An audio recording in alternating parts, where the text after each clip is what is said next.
You see this? This skin is made of steel. You have to have tough skin. If listen, entrepreneurship is a choice. Leadership is a choice. There's things that come with these decisions that we make in life, and you have to be okay with that. And you have to understand that you're not perfect. I always understand that about myself. I'm not perfect. I'm always going to make mistakes, but I'm going to always learn from them. And B, hey, this is the path that you chose. So you need to embrace all of the good and the bad that comes with that path. And so for me, I love feedback because I'm constantly trying to be a better person every day. Emily, if you see me a week from now, I'm like that much better of a person, right? That much better of a leader, that much better of an entrepreneur, that much better of a CEO. And so for me, I'm constantly in a space of like wanting to elevate who I am as a person. So I love feedback. I think makes you a better person. It makes you a better leader. But what I will say is, this is the caveat. One thing I don't stand for, at least for most people, is be kind. Like if you're gonna give feedback, make sure that it's constructive, it's kind, it's intentional feedback. And so for the people that are not like that, what I will say to anybody watching this, forget them. Like, don't let that bother you. But also, sometimes in that really bad feedback, sometimes there's some golden nuggets in there as well. So if you can like push through the disrespect and the negativity and look at it, like if someone's on Yelp saying like, and they're saying a lot of stuff that is just like opinion. But if they say, oh, like my food came out cold, then it's like, oh well, that's something that we really need to figure out, you know? And so to me, I think feedback is a gift. It's healthy. I think people should hold people accountable, but at the same time, do it in a kind way.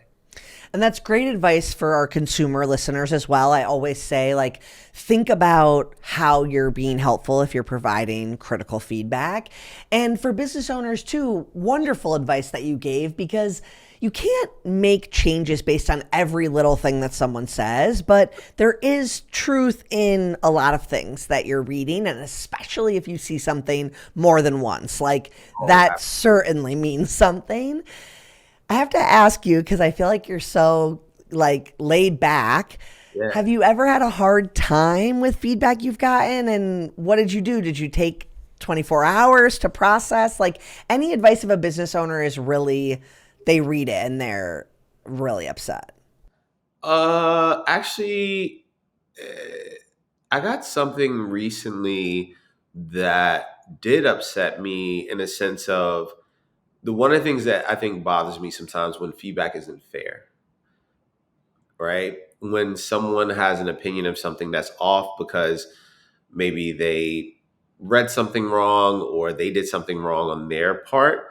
Now, here's the thing: it's about who the feedback comes from, and this particular person is someone where to me, their feedback matters, right? And so, for me, it's like take some time, digest. I tell people all the time, like, if you need to take a day. It's okay. But then use that as fuel and use that as motivation. So the first thing I did was make sure that that person had clarity on why they had the wrong perception, which they admitted that they were wrong. And then the second thing was like, now I'm even more motivated, right? And so those are the things is like, yes, there's going to be tough feedback at times. There's going to be things that hurt. Like we're human. We're, all the things like you know, it happens. But at the end of the day, I use that as a tool of motivation. I don't use it as a tool to bring me down. No one person can bring me down, but also it's important for your own mental and emotional health to sometimes take some time, eat some ice cream in bed, watch Netflix, do whatever you got to do, become a human burrito in your covers, like whatever you need to do to kind of get over it is I think is essential.